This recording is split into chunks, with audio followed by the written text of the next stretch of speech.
ভারত ছাড়ল জল, ভাসছে বাংলাদেশ। কয়েকদিনের টানা বৃষ্টিতে ভয়াবহ বন্যা দেখা দিয়েছে ত্রিপুরায়। এতে এখন পর্যন্ত 7 জনের নিহত হওয়ার খবর পাওয়া গেছে। নিখোঁজ রয়েছেন আরো 2 জন। বন্যার কারণে ডম্বুর জলবিদ্যুৎ প্রকল্পের বাঁধ খুলে দিয়েছে কর্তৃপক্ষ।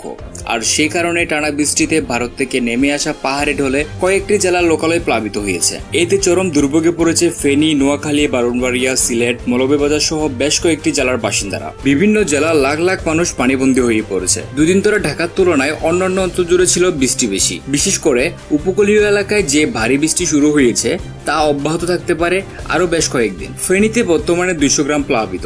তাছাড়া 2 লাখ মানুষ পানিবন্দী। গত 48 ঘন্টায় 282 মিলিলিটার বৃষ্টিপাত রেকর্ড করা হয়েছে। আগামী কয়েকদিন বৃষ্টি অব্যাহত থাকার সম্ভাবনা আছে বলেছে আবহাওয়া অফিস। অন্যদিকে সিলেটের নদ নদীর পানি বিপদসীমার উপরে।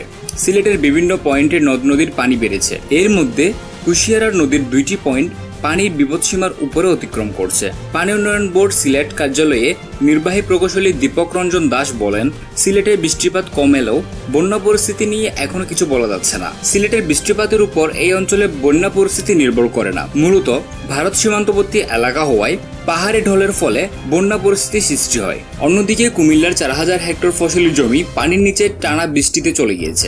এছাড়াও কুমিল্লার গোমতী নদীতে পানি বেড়ে বন্যার আশঙ্কা দেখা দিয়েছে। ইতিমধ্যে প্রায় 4000 হেক্টর ফসলি জমি পানির নিচে তলিয়ে গেছে। গত মঙ্গলবার রাত থেকে বৃষ্টি ও ঢলের পানি ক্রমাগত বাড়ছে এবং গতকাল বুধবার পর্যন্ত নদীটির পানি বিপদসীমার নিচে অবস্থান করলেও দ্রুত গোকুল ছাপিয়ে উঠবে বলে আশঙ্কা করছে স্থানীয় বাসিন্দারা।